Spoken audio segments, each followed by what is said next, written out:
फक्त एक चमचा हा पदार्थ रोजच्या गव्हाच्या पिठात टाका आणि चमत्कार पहा. यापासून तयार झालेली चपाती 100 रोगांपासून तुमचं कायमचं संरक्षण करेल.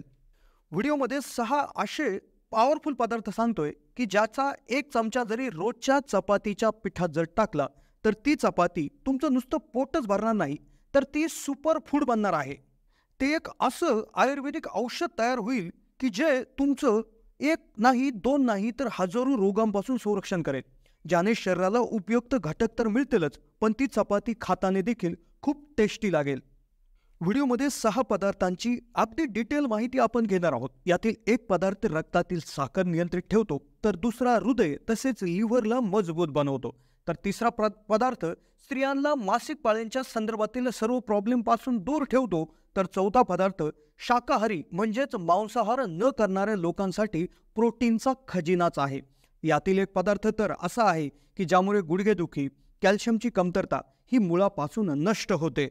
हे सर्व 6च्या 6 पदार्थ आयुर्वेदिक गुणधर्माने भरलेले आहेत आणि जे प्रत्येकाच्या घरात उपलब्ध असतात. आणि ते इतके पॉवरफुल आहेत की त्याचा एक चमचा पूर्ण घरामध्ये जेवढ्या चपात्यासाठी पीठ लागतं त्याच्यात जरी टाकला तरी त्याचे सर्व गुणधर्म घरातील प्रत्येक व्यक्तीला लागू होतात, रोग पळवतात. चला तर जाणून घेऊयात आपण व्हिडिओमध्ये की कोणते हे 6 पदार्थ आहेत, ते कशा पद्धतीनं तुमच्या चपातीच्या किंवा इतर भाकरीच्या पिठामध्ये टाकायचे आहे, त्याची पद्धत कशी आहे, त्याचं प्रमाण कसं असतं, स्टेप बाय स्टेप माहिती आपण जाणून घेणार आहोत. सगळ्यात आधी आपण 6 पदार्थांची माहिती घेऊयात, नंतर त्यांचं प्रमाण, ते कसं बनवायचं, कसं टाकायचं याची माहिती घेऊयात. त्यामुळे व्हिडिओ लक्षपूर्वक स्किप न करता पहा आणि जास्तीत जास्त लोकांना हा व्हिडिओ शेअर करायला देखील विसरू नका. चॅनलला नवीन असाल तर सबस्क्राईब करा. आज व्हिडिओमध्ये आपण माहिती घेतोय 6 सगळ्यात पॉवरफुल गोष्टी की ज्या तुम्ही तुमच्या भाकरीच्या किंवा आपल्या चपातीच्या पिठात जर टाकल्या तर त्याने तयार झालेली जी चपाती आहे, रोटी आहे, भाकरी आहे, तर ती तुमच्यासाठी वरदान सिद्ध होणार आहे. ज्याने एक नाही, दोन नाही, तर शेकडो आजारांपासून तुमचं संरक्षण होणार आहे. तर सगळ्यात पहिली गोष्ट जी आहे, जी जडीबुटी आहे, मेडिसिनल हर्ब आहे, आयुर्वेदिक तिच्यामध्ये खजाना आहे, तर ती म्हणजे फेनुग्रीक सीड किंवा मेथींच्या बिया. आता याला फेनुग्रीक सीड असं म्हणतात.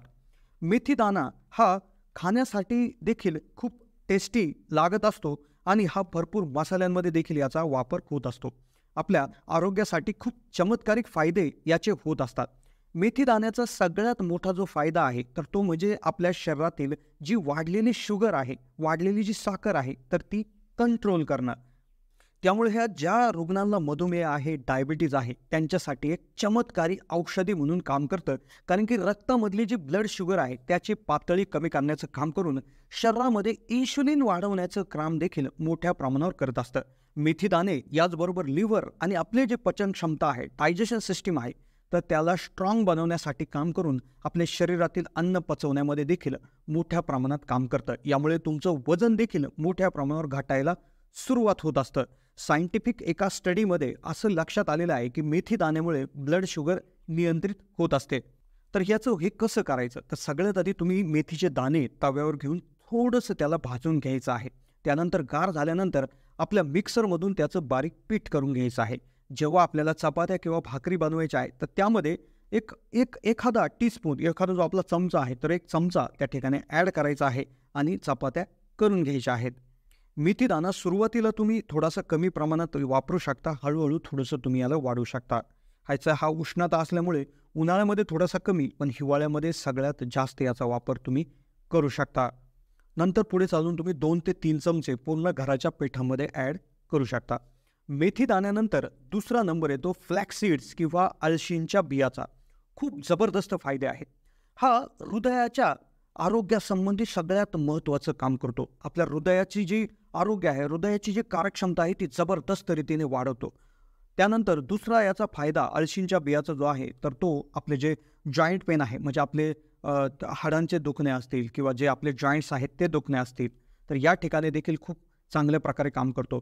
जर आपल्या हाडांमधलं जे ग्रीस किंवा निघून गेलं असेल, आपले जे काही जॉईंट्स आहेत ते घासले गेलेले असतील, तर जबरदस्त याच्यामध्ये काम होतं, त्याच्यामध्ये आराम मिळतो.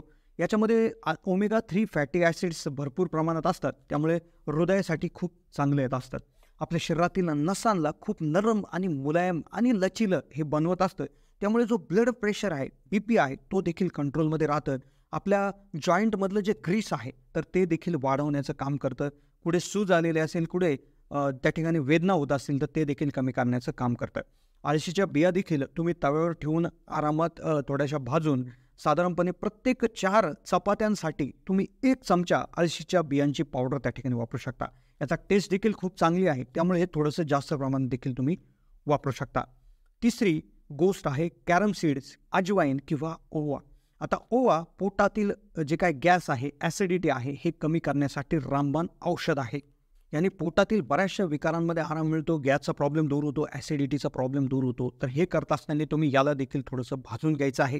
मिक्सर ग्राइंडरमधून त्याला बारीक करून घ्यायचं आहे, एका डब्यामध्ये हे ठेवायचं आहे आणि जेव्हा तुम्हाला चपाती बनवायची आहे, भाकरी बनवायची आहेत, तर त्यामध्ये तुम्ही छोटासा एक टीस्पून जो आपला छोटासा चमचा आहे तर तो टाकून हळूहळू त्यामध्ये चपात्या बनवू शकतात. आता एक अंदाजानुसार साधारण एक अर्धा किलो तुमचा जो काय पीठ आहे तर त्याच्यामध्ये 1 चमचा जे काय ओव्याची पावडर आहे तर ती मिक्स करणं एक नियम त्या ठिकाणी आहे. तुमच्यानुसार तुम्ही कमी अधिक ॲडजस्ट करू शकता. आता चौथी गोष्ट आहे, ज्यांचे हाडं कमजोर झाली आहेत, कॅल्शियमची कमतरता आहे, महिलांमध्ये मासिक पाळीची समस्या आहे, ती दूर करणारी चौथी गोष्ट सेसमे सीड्स किंवा तीळ. आता तिळामध्ये जबरदस्त कॅल्शियम असतं, अँटीऑक्सिडंट देखील मोठ्या प्रमाणावर असतात. आपले जे काही हाडं आहेत त्यांना मजबूत करण्यासाठी आणि आपलं पूर्ण शरीर पूर्ण हेल्दी राहण्यासाठी तीळ हे खूप चांगलं काम करत असतं. याची जी काय हे आहे तर ती थोडीशी गरम असल्यामुळे उन्हाळ्यात थोडंसं कमी, पण हिवाळ्यामध्ये मोठ्या प्रमाणावर याचं वापरू शकता. याला देखील थोडंसं गरम करून प्रत्येक अर्धा किलो पिठामध्ये तुम्ही 1 ते 2 टीस्पून ही तिळाची पावडर त्या ठिकाणी वापरू शकता. खूप चांगली टेस्टही येते, हाडांचा प्रॉब्लेम सॉल्व्ह होऊन जातो. मासिक पाळ्यांचा जे प्रॉब्लेम आहे, जे महिलांना मोनोपॉज आलेला आहे, त्यांनी देखील या चपात्या खाणं खूप चांगलं आहे. 5वी गोष्ट जी शाकाहारी लोकांसाठी वरदान आहे, त्यांच्यासाठी प्रोटीनचा चांगला विकल्प आहे, तर ती म्हणजे राजगिरा किंवा ॲमॅरंथ. राजगिरा हे ग्लुटेन फ्री एक धान्य आहे. याच्यामध्ये कोलेस्ट्रॉल कमी करण्याची खूप मोठी क्षमता आहे. ज्यांचं कोलेस्ट्रॉल वाढलेलं आहे त्यांनी जे काय राजगिरायुक्त चपात्या किंवा राजगिऱ्याची पिठाची भाकरी खाणं खूप गरजेचं ठरत असतं. यासाठी तुम्ही मार्केटमधून राजगिरा घेऊन यायचा आहे. प्रत्येक 1 किलो गव्हाच्या पिठासाठी तुम्ही जवळपास 1 कप जे काय आपल्या ह्या राजगिऱ्याची पावडर आहे तर ती मिक्स केली तर खूप चांगलं आहे आणि विटामिन्स, मिनरल्स, फायबरची देखील भरमार आपल्या शरीरामध्ये होत असते. पुढचं 6वं जे आहे ते तुमच्या शरीराची इम्युनिटी किंवा प्रतिकारक क्षमता वाढवतं. ते म्हणजे आपल्या शेंगाची जी पानं आहेत तर त्या पानांची पावडर, मोरिंगा लीफ पावडर हे आज व्यक्तीला सुपरफूड आहे. तर हे तुम्ही देखील 1 ते 2 चमचा हळूहळू याची पावडर तुमच्या चपात्यामध्ये, भाकरीमध्ये मिळू शकता. फक्त हे मिक्स करताना हे थोडंसं कडू असतं, तर त्यामुळे मिक्स करताना हे पहा. याच्यात देखील कॅल्शियम भरपूर प्रमाणात असतं आणि अँटीऑक्सिडंटसुद्धा जबर असतात. त्यामुळे मोरिंगा लीफ पावडर देखील खूप चांगले आहे. तर तुम्ही हे सर्व जे सांगितलेले 6 उपाय आहेत तर ते तुम्ही प्रत्येक 5 ते 6 दिवसाचा एक टप्पा करू शकता. सुरुवातीला मेथी दाणे, त्यानंतर पुढच्या 5 दिवसात ओवा, नंतर तीळ, त्यानंतर राजगिरा, मोरिंगा पावडर. तर अशा पद्धतीने टप्प्याटप्प्यामध्ये महिन्यामध्ये 3-4 टप्पे करून प्रत्येक पदार्थांची एक 5-5 दिवसाची टप्पेवारी करून वापरू शकता. तर ही होती माहिती. कशी वाटली माहिती कमेंटच्या माध्यमातून कळवा. चॅनलला नवीन असाल तर जरूर सबस्क्राईब करा.